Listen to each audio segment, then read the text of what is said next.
ഈ മകള് കോട്ടയത്ത് ക്രിസ്ത്യനിൽ വന്ന് നമ്മുടെ ധ്യാനം കൂടിയതാണ്. അത്ഭുതമായിട്ട് നടുവും നട്ടലും ഒക്കെ കഥാവ് സൗഖ്യപ്പെടുത്തിയതാണ്. ആ സാക്ഷി ഒന്ന് കേൾക്കാം. എൻ്റെ പേര് ലിമി, സ്ഥലം പുതുക്കാട് മുപ്ലിയം. എനിക്ക് 8 കൊല്ലം മുൻപ് നടുവേദന വന്നതാണ്. അപ്പോൾ കുറേ ഡോക്ടേഴ്സിനെ കണ്ടു. അപ്പോൾ ഡോക്ടർമാർ പറഞ്ഞു L5 ബൾജിങ് ആണ്, അപ്പോൾ ഒന്നും ചെയ്യാൻ പറ്റില്ല എന്ന് പറഞ്ഞു. കുറേ മരുന്നുകൾ കഴിച്ചു, ആയുർവേദം കണ്ടു, ഒരുപാട് വേദന സഹിച്ചു. നടക്കാൻ പോലും പറ്റണ്ടായിരുന്നില്ല. കുറച്ച് നേരം നടന്നാൽ കിടക്കണം, എന്ത് പണിയെടുത്താലും കുറച്ച് നേരം കിടക്കണം. നല്ല വേദനയായിരുന്നു, സഹിക്കാൻ പറ്റാത്ത വേദനയായിട്ടാണ് എൻ്റെ ഭർത്താവ് എന്നെ കോട്ടയത്ത് ധ്യാന കേന്ദ്രത്തിൽ കൊണ്ടാക്കിയത്. നീ സൗഖ്യം കിട്ടിയിട്ട് വന്നാൽ മതി, സൗഖ്യം കിട്ടും എന്നുള്ള ആളുടെ ഒരു ഉറച്ച വിശ്വാസത്തിലാണ് എന്നെ കൊണ്ടാക്കിയത്.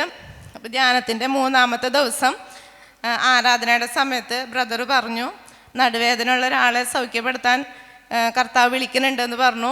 അപ്പോൾ ഒരുപാട് പേര് എണ്ണീറ്റ് നിന്നു. ബ്രദർ പറഞ്ഞു ഞാനാണ്, സ്റ്റേജിലേക്ക് വരാൻ പറഞ്ഞു. ഞാൻ സ്റ്റേജിലേക്ക് വന്നു. അപ്പോൾ ബെൽറ്റ് ഇട്ടിട്ടുണ്ടായിരുന്നു. 5 വർഷം ഞാൻ നടുവിന് ബെൽറ്റ് ഇട്ടിട്ടാണ് നടന്നിട്ടുണ്ടായിരുന്നത്. അപ്പോൾ ബെൽറ്റ് ഊരി കളഞ്ഞോ എന്ന് പറഞ്ഞു. അപ്പോൾ ബ്രദറിൻ്റെ കൈകളിലൂടെ ദൈവം എന്നെ തൊട്ടു സുഖപ്പെടുത്തി. ഇപ്പം 2023 ജൂലൈയിലാണ് എനിക്ക് സൗഖ്യം ലഭിച്ചത്. ഇതുവരെയായിട്ടും പിന്നെ നടുവിനൊരു വേദന വന്നിട്ടില്ല.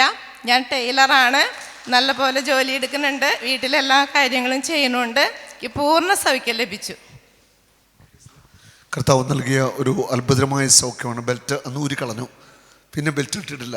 നടുവിനൊരു കുഴപ്പമില്ല. സ്റ്റേജിൽ വെച്ചിട്ടാണ് ഊരി കളഞ്ഞത് ബെൽറ്റ്. പിന്നെ ഒരു കുഴപ്പമുണ്ടായിട്ടില്ല. ഇല്ല, എല്ലാ ജോലിയും ചെയ്യുന്നുണ്ട്. കൈ അടിച്ചു കർത്താവിനെ മുഖത്തപ്പെടുത്താം. Praise the Lord. ആരാ സൗഖ്യം നൽകിയത്? യേശു.